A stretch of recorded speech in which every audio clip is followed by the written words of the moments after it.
Yang sangat panjang, silakan duduk. Oke, terdengar ya suara saya? Wow, saudara siap mendengarkan firman Tuhan? Ya, saya mau kita berdoa dulu. Kenapa? Supaya firman ini ada di hati kita jadi tanah yang subur, amin. Terkadang udah lewat pintu depan, kita lupa. Lupanya mungkin 10%, kita hahaha hihi, kan kita lama banget ya kalau mau pulang dari after ibadah sampai pulang kan lama ya, ngobrol dulu, ketawa dulu, lalala. Senin kadang lupa, betul? Saya pernah nanya sama anak saya yang kecil kemarin tentang apa, saya bilang, tentang apa nih Paskahnya, kemarin sedikit Paskah anak saya yang kecil ya, yang kedua dia jawab gini, didoain katanya. Terus katanya, kalau Koko Jose didoainnya yang doain kepalanya cuman unyel-unyel aja, tapi enggak gitu dia bilang. Oh kalau kamu diapain, didoain sama siapa? Dia bilang gitu ya, ada katanya sama Uncle Ronald, sama Uncle David, saya nggak tahu ya kebenarannya ya, pokoknya dia menyebutkan nama. Terus saya nanya yang didoain apa? Apa tuh saya bilang, terus dia mikir. Kayak gimana gitu ya, terus dia praktekin, diginiin nih, dia bilang kepalanya diginiin, terus dipegang ininya, terus gitu. Udah gitu udah. Dia anak kecil saudara, mungkin dia tidak bisa mengingat, even setiap katanya terlalu sulit buat dia. Tapi saya percaya kita semua orang yang udah dewasa, amen. Saya gak mau kita sama kayak dia. Hari Senin ditanya, kemarin firmannya apa?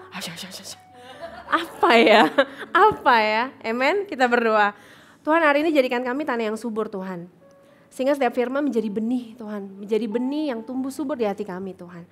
Hari ini lembutkan setiap jemaat-Mu, lembutkan Tuhan. Sehingga benih yang ditabur tidak dimakan Tuhan oleh burung Tuhan. Tidak menjadi tanah yang mati dan mandul Tuhan. Berdoa di dalam nama Yesus, haleluya. Amen. Wow. Ini minggu terakhir sebelum kita Paskah. Dan Jumat Agung, hari Jumat dan hari Minggu kita akan Paskah. Dan di 2 bulan ini kita banyak berbicara tentang bagaimana kita memandang uang, kekayaan dan harta benda.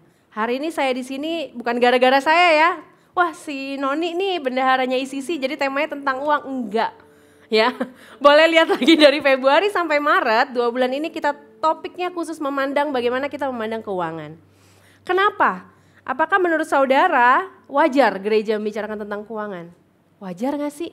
Wajar gak sih setiap, tadi saya ngobrol sebelum ibadah saya ngobrol sama Vera, offering message itu ada di tiap minggu loh. Kalau setahun 52 minggu, 52 kali akan ada orang berbicara tentang offering message.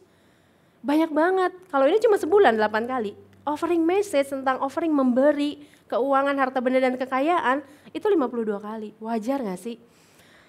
Kenapa gereja berbicara tentang uang? Kalau saudara harus tahu di dalam Alkitab ada sekitar 2.350 ayat yang berhubungan tentang uang, kekayaan dan harta benda. Banyak ya.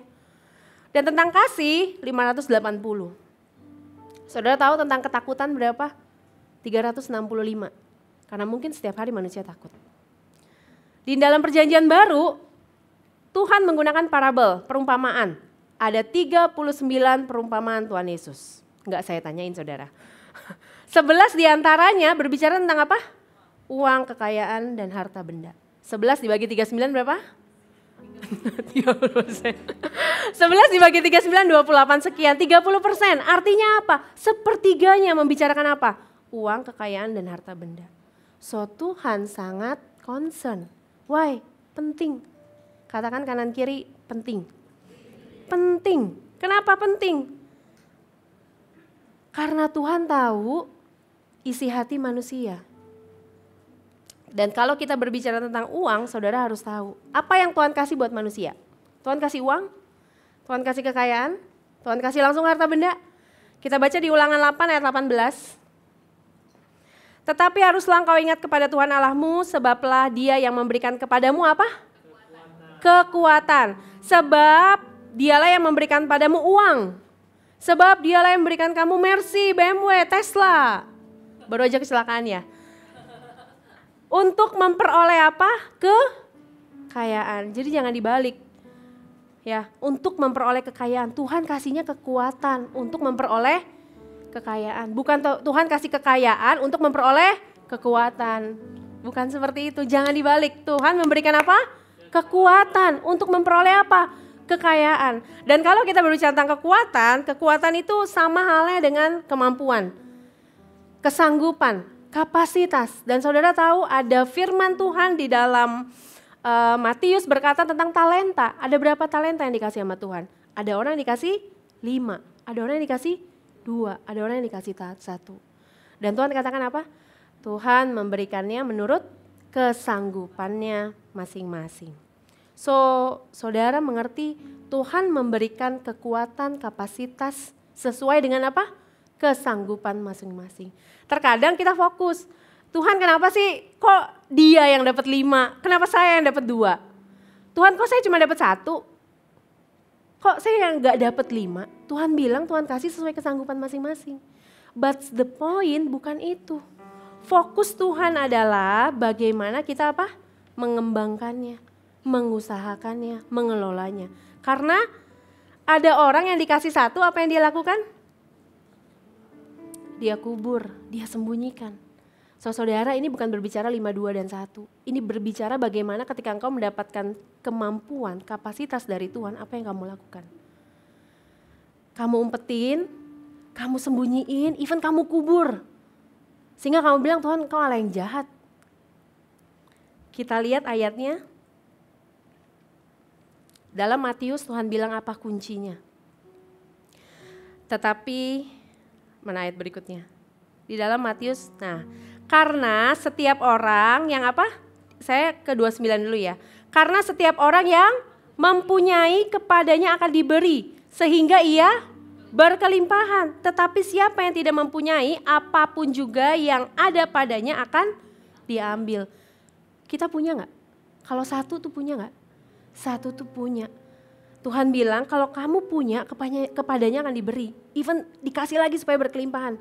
Tapi kalau kamu punya 1, kamu taruh di kantong, kamu sembunyiin, pulang kamu gali kuburan, kamu taruh, kamu jadi orang yang gak punya. Dibilang apa? Apa juga yang ada padanya diambil daripadanya. Rumusnya gampang saudara, ada di ayat atasnya 21. Rumusnya kalau mau engkau menjadi kapasitas yang besar, rumusnya gampang, di ayat 21. Maka kata tuannya itu kepadamu apa?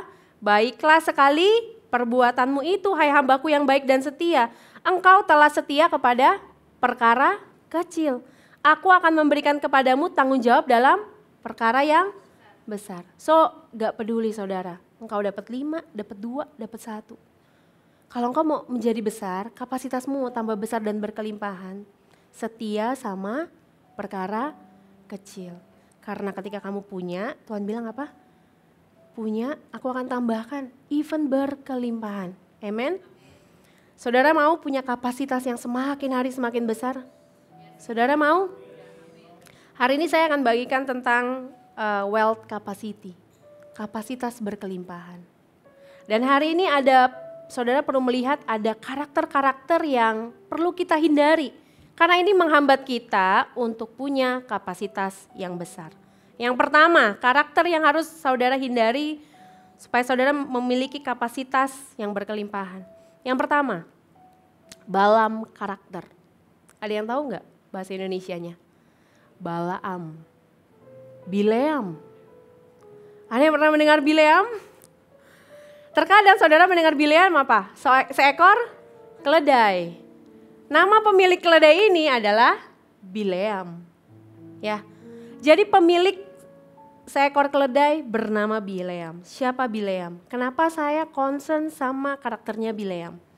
Karena Bileam menceritakan bagaimana seseorang yang hatinya terikat sama Mamon. Saudara tahu Mamon? Mamon bahasa aslinya adalah Mamona. Dari bahasa Aram. Dan itu tidak diterjemahkan ke dalam bahasa Inggris dan tidak diterjemahkan ke dalam bahasa Indonesia.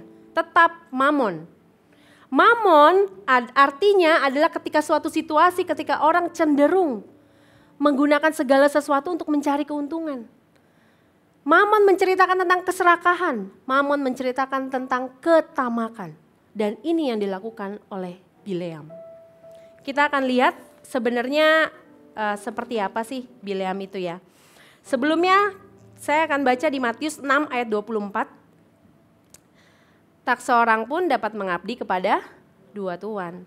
Karena jika demikian ia akan membenci yang seorang dan mengasihi yang lain. Atau ia akan setia kepada seorang yang tidak mengindahkan yang lain. Kamu tidak dapat mengabdi kepada Allah dan Mamon. Saudara sudah mengerti ya Mamon itu apa? Mamon itu ketamakan, kerakusan.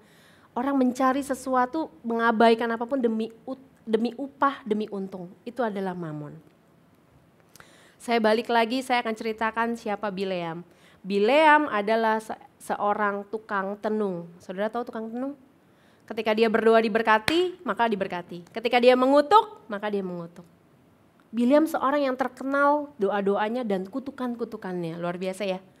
Jadi ketika dia berdoa, bangsa ini diberkati, diberkati. Ketika dia berdoa, yang ini dikutuk, dikutuk. Sampai ada seorang raja yang bernama Raja Balak. Dikatakan Raja Balak mengakui Bileam adalah seorang yang pandai akan doa-doanya. Kita baca ya, saya rasa ada ayatnya. Di Bilangan, raja ini mengirim utusan kepada Bileam ke Petor yang di tepi sungai Efrat ke negeri teman-teman sebangsanya untuk memanggil dia dengan pesan. Ketahuilah ada suatu bangsa yang keluar dari Mesir, sungguh sampai tertutup permukaan bumi olehnya dan mereka sedang berkemah di hadapanku. Jadi Balak ini ngelihat, wah ada satu bangsa yang sedang berkemah di hadapanku dan bangsa ini hampir menutupi seluruh permukaan bumi. Karena pandangannya Raja Balak. Terus dikatakan karena itu datanglah kutuk bangsa itu bagiku. Sebab mereka lebih kuat daripadaku. Mungkin aku sanggup mengalahkannya dan menghalaunya dari negeri ini. Sebab aku tahu siapa yang kau berkati dia beroleh berkat. Dan siapa yang kau kutuk dia kena kutuk. Jadi Raja Balak ini ngirim utusan ke Bileam. Supaya apa? Lalu berangkatlah para tua Moab dan tua-tua Midian dengan membawa upah penenung. Setelah mereka sampai kepada Bileam disampaikanlah pesan Balak. Jadi raja ini ngirim pesan kepada utusan sekalian bawa uang. Bawa nih uang nih, bawa uang ya. Kasih nih upah penenung. Suruh si Bileam doain bangsa ini. Supaya bangsa ini yang kita kenal dengan bangsa Israel ini dikutuk. Jelas kita lihat singkatnya, lalu berfirmanlah Allah kepada Bileam di ayat yang ke-12. Janganlah engkau pergi bersama-sama dengan mereka, janganlah engkau mengutuk bangsa itu sebab mereka telah diberkati. Bangunlah Bileam pada waktu pagi dan berkata kepada pemuka Balak, pulanglah ke negerimu sebab Tuhan tidak mengizinkan aku bersama dengan kamu. Saudara lihat jelas, Tuhan bilang apa? Jangan pergi, jangan kutuk, jangan pergi sebab bangsa itu sudah saya berkati. And then Bileam taat, betul? Bileam taat bilang, kamu pulang aja, pulang. Itu kedatangan pertama. Kedatangan kedua berikutnya. Balak ini juga orang yang tidak putus asa. Dikatakan di ayat yang 17. Sebab, apa katanya dia kirim lagi utusan dan dia bilang seperti ini. Sebab aku memberi upahmu sangat banyak. Dan apapun yang kau minta daripadaku, aku akan mengabulkannya. Datanglah, serapahlah. Serapah tuh sumpahin, jelekin gitu ya. Bangsa itu bagiku. Ya, ini utusan yang kedua kalinya dia bawa upah yang sangat banyak. Dia 18, Bileam luar biasa. Tetapi Bileam menjawab kepada pegawai-pegawai Balak. Sekalipun Balak memberikan kepadaku emas dan perak seistana penuh, kata Bileam. Aku tidak sanggup berbuat sesuatu yang kecil atau yang besar yang melanggar titah Tuhanku. Luar biasa gak? Ya, ketaatannya luar biasa akan upah. Dia gak mau emas, perak, even seistana saya gak mau kalau Tuhan gak suruh. Tapi you know what? Kita lihat gak jauh ayatnya, cuma ayat ke-19. Oleh sebab itu, baiklah kamu pun tinggal di sini pada malam ini, supaya aku tahu apakah pula yang difirmankan Allah Tuhan kepadaku. Ini perkataannya Bileam. Di ayat 18 dia bilang, pergi pulang. Kamu kasih saya emas, perak seistana pun saya gak mau. Yang kecil dan yang besar kalau Tuhan gak suruh saya gak mau. Ayat berikutnya dia ngomong apa? Baiklah kamu tinggal malam ini, saya doa lagi ya sama Tuhan ya. And then di ayat berikutnya Bileam pergi bersama dengan para utusan Balak. Saya baca ayat ini kontradiktif sekali. Dari orang yang tidak akan mau emas mau ini. Terus tiba-tiba ayat berikutnya, tinggal dulu aja, saya tanya lagi sama Tuhan. Luar biasa ya. Dari yang sangat keras tiba-tiba, tinggal yuk, bermalam yuk, saya telepon lagi Tuhan saya nih. Ya saya telepon dulu ya, tunggu, sabar. Tidur aja di sini dulu. Besok paginya dia pergi bersama dengan utusannya. So, saya yakin Bileam nih gak lupa, ini kejadiannya cuma sehari-sehari, Bileam gak lupa. Ya, Bileam gak lupa. Sampai apa yang terjadi saudara di perjalanan. Di ayat yang berikutnya, Tuhan memakai apa? Keledai untuk mengingatkan Bileam.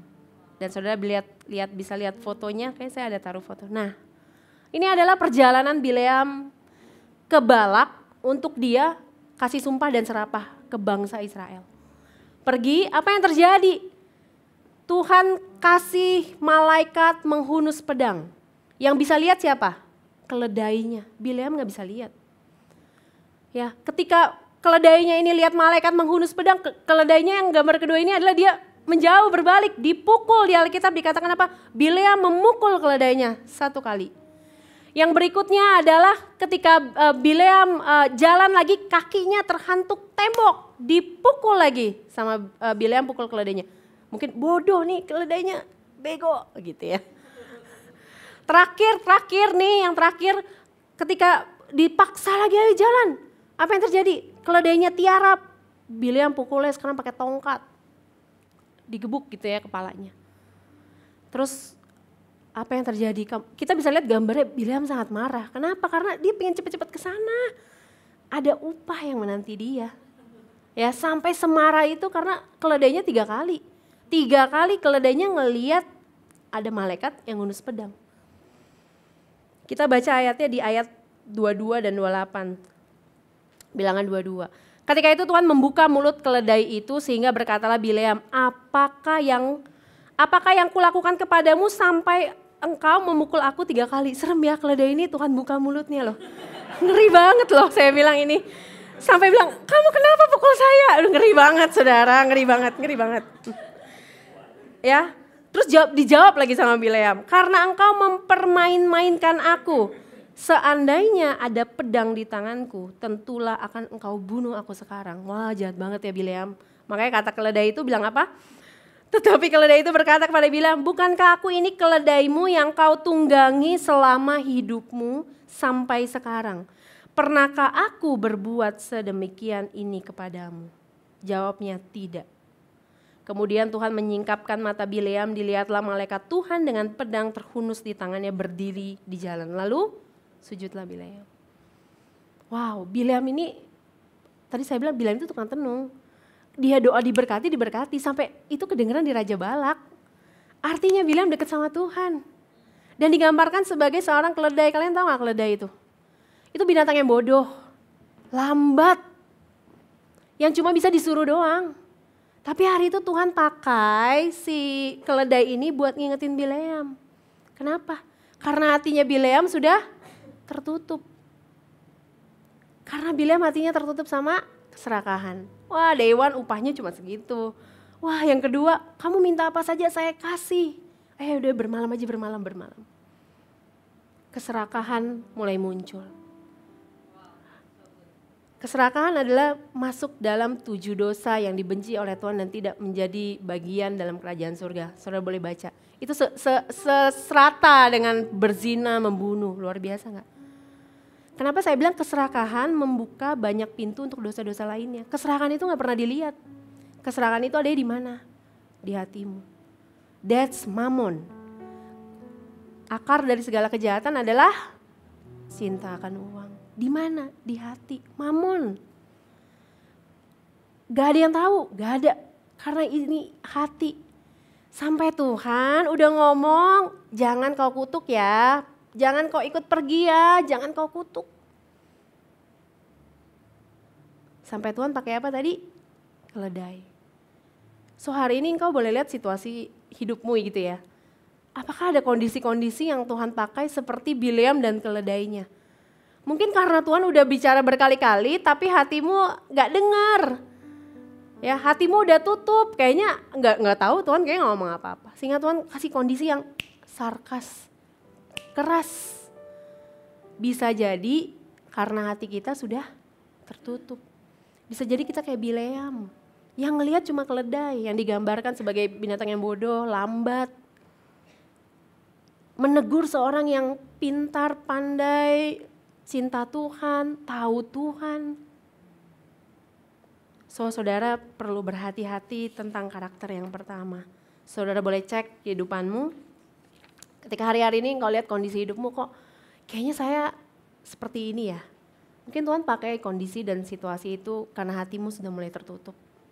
Hari ini buka hati, lembutkan, bilang, Tuhan, aku bersujud di hadapanmu sama seperti Bileam. Dia bersujud waktu lihat malaikat Tuhan memegang pedang yang terhunus. Amen. Yang pertama engkau perlu hindari apa? Karakter siapa? Bileam. Cinta mamon, keserakahan. Yang kedua yang perlu engkau hindari adalah karakter 5 gadis bodoh. Pernah dengar cerita ini? Ada berapa total gadisnya? 10. Yang 5 tidak ikut dalam perjamuan. Kenapa? Di Matius 25 ayat yang 11 bilang seperti ini. Kemudian datang juga gadis-gadis yang lain itu dan berkata, Tuan, Tuan, bukakan kami pintu. Tetapi ia menjawab apa? Aku berkata kepadamu sesungguhnya aku tidak mengenal kamu. Karena itu berjaga-jagalah sebab kamu tidak tahu akan hari maupun saatnya. Sedih ya? Kalian tahu kan ceritanya 5 gadis bodoh dan bijaksana? Ada yang tahu? Tahu kan ya? Kalau Bileam tadi semua diam. Ini juga diam, saya agak-agak kaget nih kalau diam juga. 5 gadis bodoh dan 5 gadis bijaksana ini kasihan banget saudara. Mereka udah nunggu, yang 5 ini gak masuk dalam perjamuan. Gak ikut pestanya, even si mempelai pria ini bilang, saya gak kenal. Saya gak kenal nih sama ini. Tapi saudara harus tahu, kenapa disebut bodoh? Ya. Jadi di Alkitab ini saya bilang, Tuhan sadis juga ya kata-katanya ya. 5 gadis bijaksana, maksudnya dan kurang bijak gitu ya. Tapi ini kan enggak. 5 gadis bijaksana dan bodoh gitu ya. Bodoh gitu. Bodohnya di mana? Karena 5 ini melewatkan opportunity untuk bertemu mempelai pria. Amen. 5 ini melewatkan opportunity. Kenapa saya bilang 5 ini melewatkan opportunity? Karena sebenarnya ke-10-nya punya opportunity yang sama. Ini fakta-fakta ya. 5 gadis bijaksana dan bodoh. Siapa yang gak masuk ke perjamuan? 5 gadis bodoh. Terus saya lihat lagi. Apakah mereka beda gender? Enggak. 10-nya apa? Wanita. Enggak 5 pria bijaksana dan 5 wanita bodoh. Jadi si 5 wanita ini enggak masuk perjamuan. Kan enggak. Ke-10-nya adalah wanita. Pada waktu itu hal kerajaan surga seumpama 10 gadis. Jelas. Sama faktanya. 10. Yang berikutnya. Tetapi karena mempelai itu lama tidak datang-datang juga. Ada rentang waktu. Betul? Jadi waktu mereka ke-10-nya ini, 5 itu gak masuk dalam perjamuan bukan karena mereka gak nunggu dalam waktu yang sama. Enggak, mereka nunggu dalam waktu yang sama. Dan dikatakan apa? Mempelai itu lama tidak datang-datang juga. Artinya lama. Udah tidak datang-datang juga. Lama, ada rentang waktu yang sama yang dimiliki oleh 5 gadis bodoh dan 5 gadis bijaksana.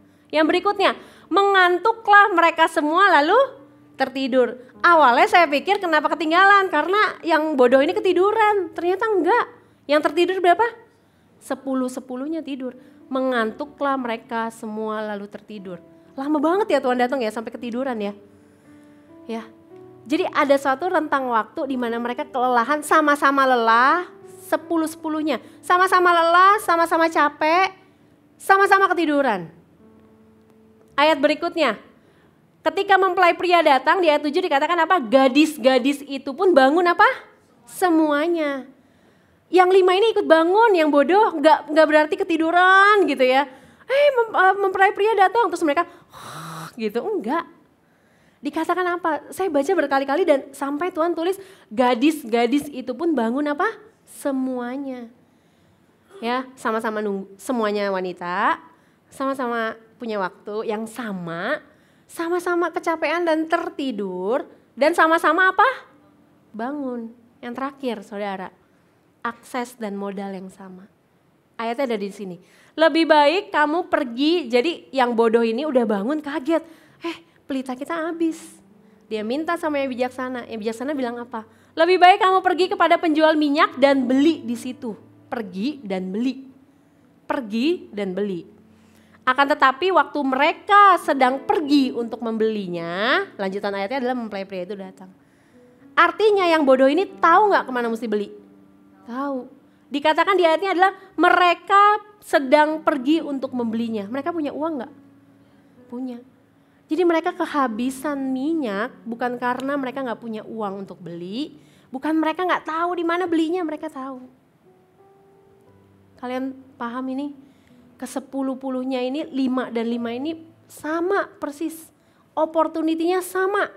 Skill-nya sama. Kemampuannya sama. Awalnya saya berpikir yang ini ketiduran. Oh ya mungkin yang ini gak bangun. Oh yang ini gak punya uang kali, gak bisa beli. Enggak. Sama kejadiannya. Ada satu yang berbeda. Apa saudara? Mereka gak punya apa yang 5? Yang 5 gak punya minyak. Kehabisan minyak lebih tepatnya. Mereka gak mempersiapkan minyak di dalam buli-bulinya. Itu doang bedanya. Sisanya sama. Sebenarnya mereka bisa beli. Ya. Coba dikisahkan mereka tertidur, kemudian yang 5 bangun terlebih dahulu, kemudian membeli minyak, kemudian mereka tidur lagi bersama-sama. Kan enggak dikisahkan seperti itu. Saudara tahu minyak? Minyak itu sering dipakai Tuhan dalam hal apapun, betul? Untuk mengurapi pakai minyak, untuk menyembuhkan pakai minyak. Ketika si wanita yang berdosa itu dia bawa minyak, dia mengurapi kaki Yesus dan dia meminta maaf. Minyak ini menggambarkan banyak hal di dalam Alkitab. Dan dalam perjamuan-perjamuan untuk mempersembahkan korban, even memakai minyak. Minyak pun sebagai tanda apa? Mujizat. Ya, Tuhan bilang siapkan buli-buli karena buli-buli itu gak akan habis. Karena akan selalu ada minyak yang tersedia di sana. Minyak menggambarkan banyak hal. Artinya apa saudara? Minyak mahal. Minyak berbicara tentang sesuatu yang gak murah. Minyak itu gak murahan. Kenapa? Saudara tahu minyak goreng? Dibuatnya dari mana? Kelapa sawit. 1 ton kelapa sawit dapat berapa minyak goreng? Banyak teka-teki ya. 1 ton kelapa sawit cuman jadi 30% CPO, crude palm oil. Minyak mentah. Dari minyak mentah yang 30% lagi cuma jadi 30%-nya lagi jadi minyak goreng. Kenapa? Karena proses dapetin minyak itu gak murah. Harus ada diambil dulu kelapa sawitnya, dipres. Udah gitu cuma dapat 30%-nya lagi CPO, crude palm oil, belum bisa dipakai. Dari itu dimurniin lagi, diekstraksi lagi, didistilisasi lagi, di lalala dan lalala gitu ya. Ada sasi-sasi-sasinya semua. Selesai set jadi minyak goreng 30%. Dari 1 ton kelapa sawit hanya menghasilkan 66 kilo minyak goreng. Bayangkan gak? Prosesnya susah saudara. Apa artinya? 5 wanita bodoh ini melewatkan yang namanya apa? Proses Tuhan. Sometimes we are really love God promises, right? We are really love God promotion. Kita suka banget janji Tuhan, kita suka banget sama promotion. Tapi kita suka lewatin apa? Persiapan prosesnya. Sama kayak 5 wanita bodoh ini. 5 wanita bodoh ini skip bagian yang terbaik. Dia cuma sama-sama tidur loh ya, sama-sama tidur, sama-sama bangun. Tapi dia waktunya ini dia nggak gunakan untuk persiapan. Padahal kita semua punya waktu yang sama. 5 gadis bodoh dan bijaksana ini punya waktu yang sama. Mereka lama tidak datang-datang. Kita pun juga. Kita punya 24 jam sehari, betul? Sama seperti gadis bijak dan gadis bodoh itu. Kita punya opportunity yang sama. Yang bedakan adalah persiapannya. Saya yakin kita semua punya janji-janji Tuhan. Tapi yang suka kita skip apa? Persiapannya. Saya mau cerita, Februari kemarin saya dapetin suatu award. Seneng banget ya dapat award. Bagi saya yang orangnya tidak intimate, tidak suka word affirmation gitu, agak aneh gitu ya. Amanda Ariela dia dipanggil ke panggung, bingung saya gitu kan. Tapi happy juga, ditepuk tanganin ya hampir 80-an orang, karena pesertanya cuma 80 anyway. Ditepuk tanganin, kemudian dikongratulate, dikirimin ke semua WA group dan lain-lain gitu. Bangga banget saya bilang gitu kan. Terus dikasih plakat ini, terus saya baca kata-katanya, ini kata-katanya membagongkan sekali saya bilang. Nih ya, recognition who exhibit strong evidence, bla bla bla gitu ya. In this case Amanda Ariela is performing in excellent execution, luar biasa. Especially in an operationalization NPL project and ID perform tasks beyond the call of duty. Langsung saya chat malamnya sama country lead saya, sorry mbak ini bahasanya membagongkan sekali ya, saya bilang gitu. Kayak wow banget, terus dia bilang you deserve well man. Saudara senang gak kalau dipromot? Ya, di week yang sama ternyata tim saya itu menang project. Happy banget. Jadi ini secara personal, kemudian cuma beda 2-3 hari tiba-tiba ada email. Dan kita semua pun waktu itu lagi di acara yang sama di Labuan Bajo, jadi ngeliat email bersama-sama happy banget, kita menang gitu. Karena ada duitnya, jadi happy. Menang kita, itu ya. Wah udah menang, terus banyak yang capture, disebar, karena ini tandingnya antar divisi gitu ya. Wah kita menang, wah di capture, di congratulate, semangat ya ini ya, congratulations lah ini. Wah dari region lain, dari tim Thailand, Filipina, super thank you, ini semua. Happy gak saudara? Happy banget. Sehingga malam itu saya merenung. Saya lihat-lihat plakatnya gitu ya, saya baca-baca plakatnya. Di sini kalau kalian bisa baca ya, award for, tunggu ya. Ya, award from who perform astounding. Jadi awalnya bilang ini salah kali, mesti outstanding. Saya bilang gitu ya, oh enggak man, itu emang ada artinya brilliant, amazing. Wah saya bilang ngeri banget, saya bilang. Dan malam itu, setelah itu saya merenung, saya bilang emang saya layak ya dapetin yang seperti ini. Ini adalah award 2023. Jadi ini award di-announce di awal 2024 adalah pencapaian di 2023. Kemudian saya mulai merenung apa yang terjadi di 2023. Buat saya is not easy 2023.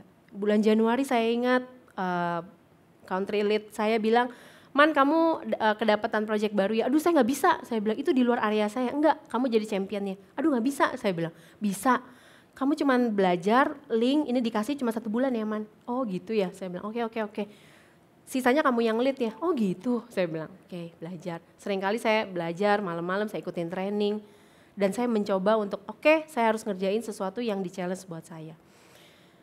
Setelah dari itu bulan April saya ingat satu tim saya sakit keras. Sehingga Juni tanggal 12 dia pass away.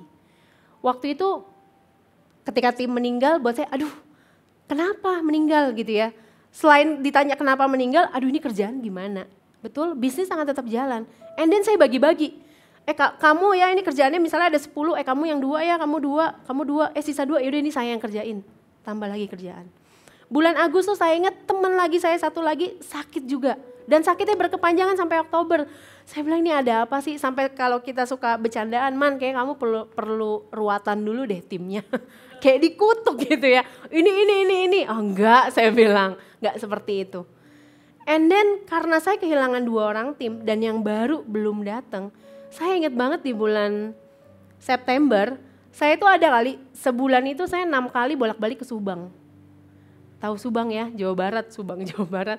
Tapi gak nginep, jadi saya bisa pergi jam 5 pagi, sleep over di pabrik gitu ya, Sabtu pagi subuh jam 3 jam 4 tuh baru nyampe rumah lagi.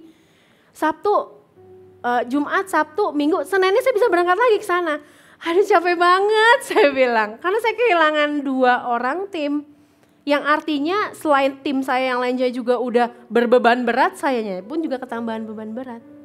Dan saya ingat terakhir kali waktu semua staff dan pastoral berangkat ke Pangandaran, itu pun saya mesti minta izin sama Ko David. Ci ini gak bisa Ci, saya gak bisa lewatin meeting ini Ci, saya harus ikut. Ya jadi di pantai-pantai gitu ya, saya bawa laptop kantor, iya betul gitu ya. Aduh ini ampun ya.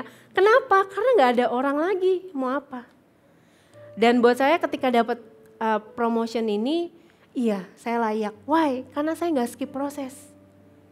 Saya gak jadi orang yang, saya belajar, saya ingat kisah Israel ketika dia menggerutu, Tuhan bawa dia berputar-putar. Enggak, saya gak boleh gerutu. Saya harus jalanin. Berat gak? Berat. Ya, dapat tugas tanggung jawab yang baru, berat gak? Berat. Seringkali saya dimarahin, Man itu salah datanya. Oh gitu ya, Man itu gak benar. Oh iya nanti saya perbaiki. Man ini kayak gini, iya oke. Aduh capek nih, yes pasti. But saya belajar gak skip the proses. Kenapa? Opportunity kita sama, don't skip the process. Amen.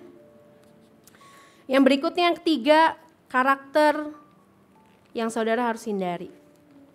Lot karakter. Kita sering banget mengenal Lot dari seorang Bapak Abraham. Ada satu kejadian di mana saat itu Tuhan sangat memberkati Lot dan Abraham. Kalian udah pernah baca belum berita ini? Buat berita lagi ya buat bacaan ini di Alkitab, karena buat saya luar biasa banget. Lot dikisahkan, Lot dan Abraham itu kaya. Saking kayanya,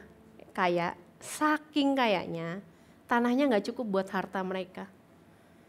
Pas baca ini saya bilang, Tuhan saya mau lu kayak gini loh Tuhan. Sampai mungkin saya, ini udah gak cukup nih, saya sekarang tinggal sama Yudi di Gading Serpong, ini Gading Serpong udah gak cukup nih sama harta saya. Saudara baca sampai si gembalanya Lot sama Abraham berantem tanah. Bener ya? Kalau yang berantem tuh bukan orang yang gak punya uang, yang berantem itu orang yang punya uang. Kita baca ayatnya. Nah, tetapi negeri itu tidak cukup luas bagi mereka untuk diam bersama-sama, sebab harta milik mereka amat banyak.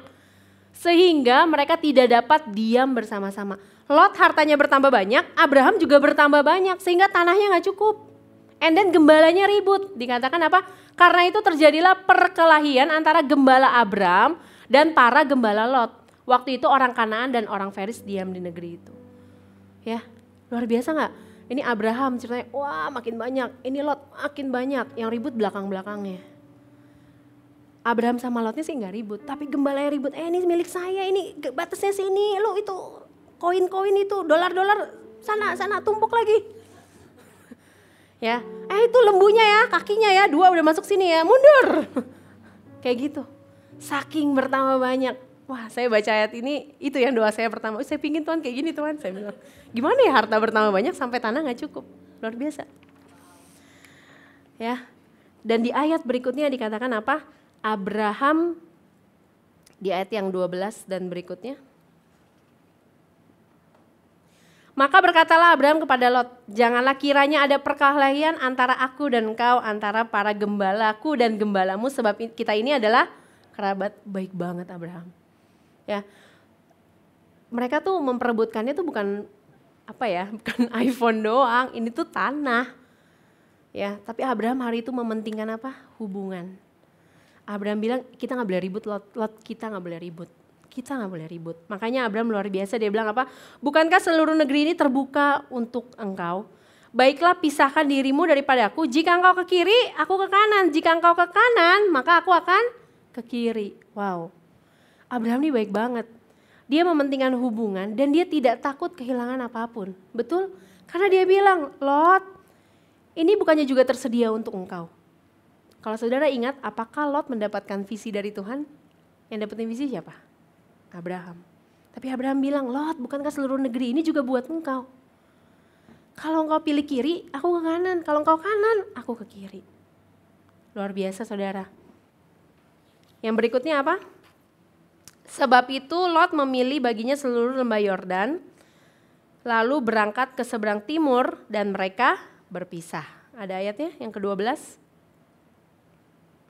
Nah ini ya, milih seluruh lembah Yordan yang katanya apa? Banyak airnya seperti taman Tuhan, seperti tanah Mesir sampai ke Zoar. Hari itu terjadi sebelum Tuhan memusnahkan Sodom dan Gomora. Saya rasa saya punya fotonya, gambaran di mana Lot memilih seperti yang banyak airnya. Betul ya, karena tadi dia bilang apa? Saya memilih lembah Yordan yang seperti taman air. Jadi gambarannya adalah ini pilihan Lot dan Abraham menerima sisanya. Karena Abraham tidak memilih. Nextnya ayatnya.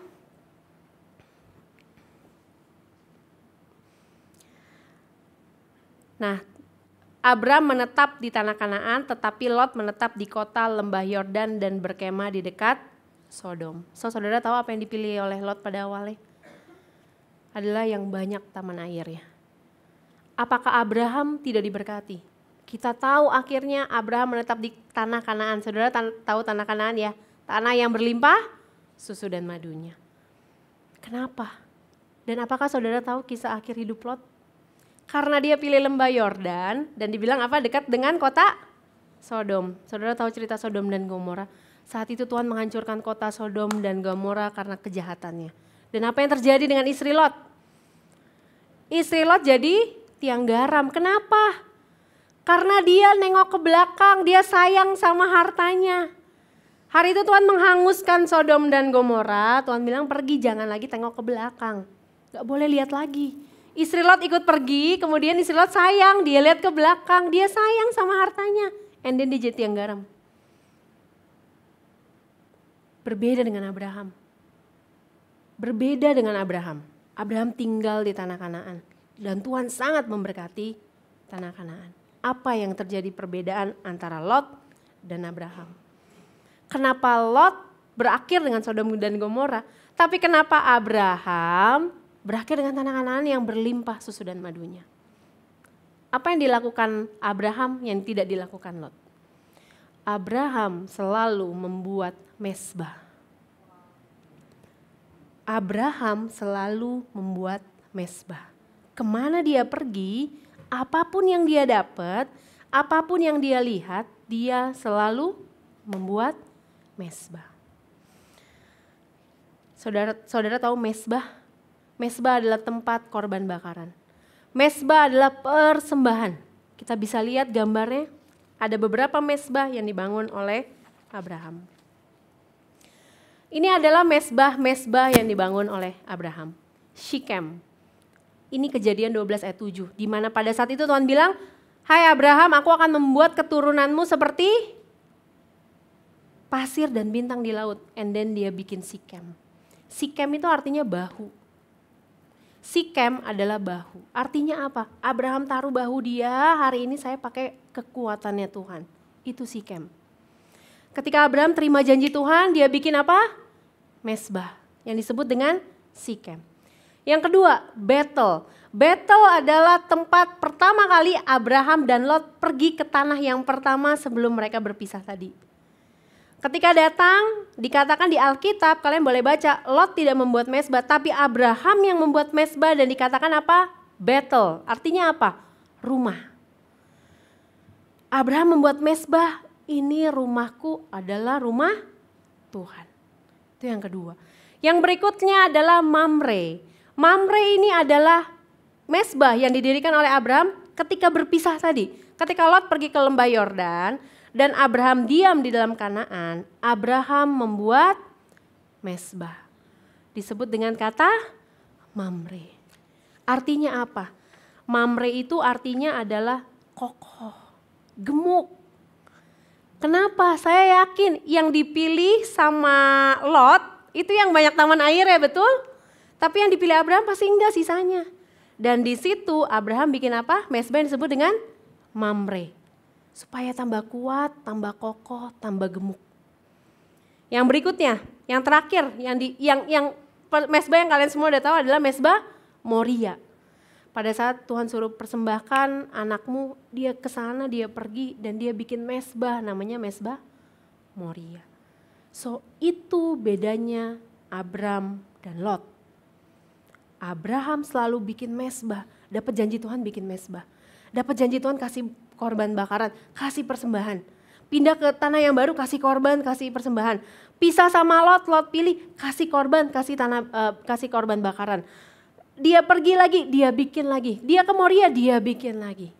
Itu bedanya kenapa Abraham bisa diberkati dan berbeda dengan Lot. Lot berakhir dengan Sodom dan Gomora.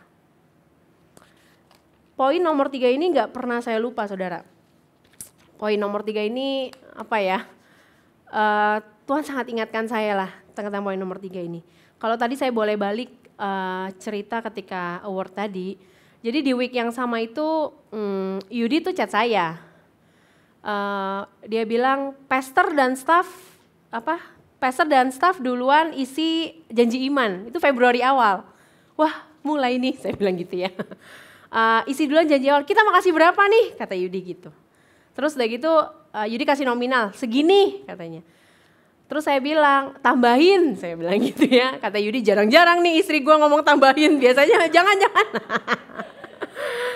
Ya tapi hari itu entah kenapa dalam hati saya tambahin gitu ya. Tambahin kata gitu. Terus mungkin dia oke, gitu doang. Biasanya kan saya yang ini dia yang jawab-jawabin, kalau ini cuman gitu ya. Cepat. Nah kenapa saya bilang tambahin? Tambahannya dari mana gitu? Yudi nanya, oh iya ini benar? Iya, saya bilang nanti juga ada, saya bilang gitu. Dan lagi-lagi saya gak bisa lupa peristiwa Lot dan Abraham yang membuat mesbah. Kenapa? Saudara ingat tadi ya award saya itu ya. Award saya itu sekali lagi bukan cuma plakat. Kalau cuma plakat dan kata-kata WA, saya udah bilang kemarin juga sama Cisiani, ya Ci kalau cuma WA yang outstanding, excellent, delivery, oh ya udah. Ada uangnya, makanya saya happy, saudara. Kedua award itu baik personal dan tim itu ada uangnya. Uangnya lumayan saudara. Ya uangnya itu besar, gitu. Kayak orang dapat bonus besar, gitu. Dua-duanya punya uangnya, makanya saya happy, saudara. Ketika saya dapat itu, after yang tadi saya merenung, oh ya. Saya deserve well 2023, iya ya saya berjalan dengan tidak penuh dengan gerutu, saya bisa jalanin prosesnya, and then saya berhak mendapatkannya. Ya karena ini hadiah tentunya banyak hal yang saya ingin ya, saya dapat ini, mau ini, udah pasti. Tapi hari itu Tuhan ingetin saya tentang kisah Abraham dan Lot.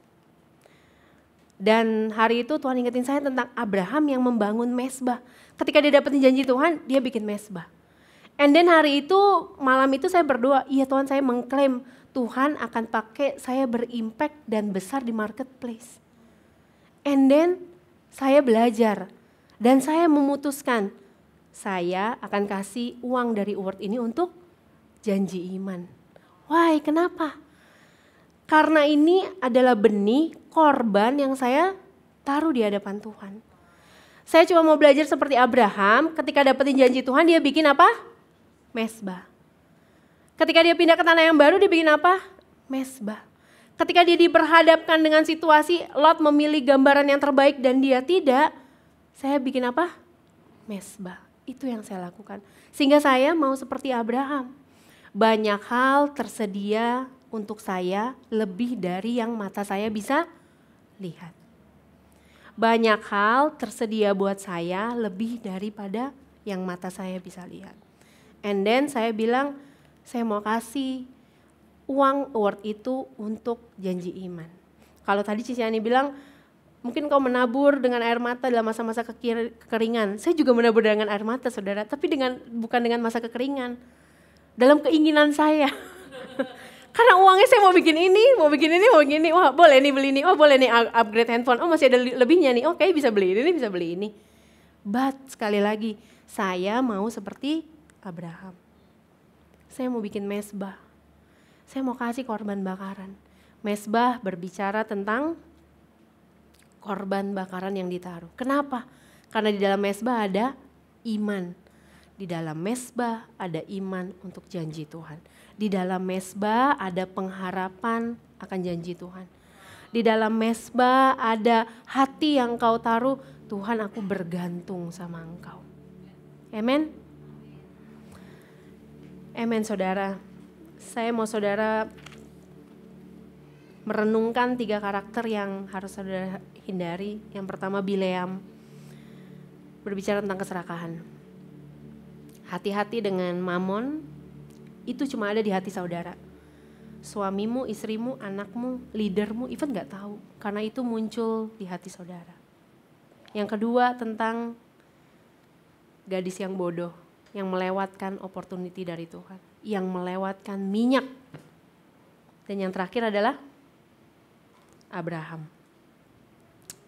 Engkau harus belajar seperti Abraham, bukan seperti Lot. Amen. Mari hari ini saya undang saudara untuk menjamkan mata,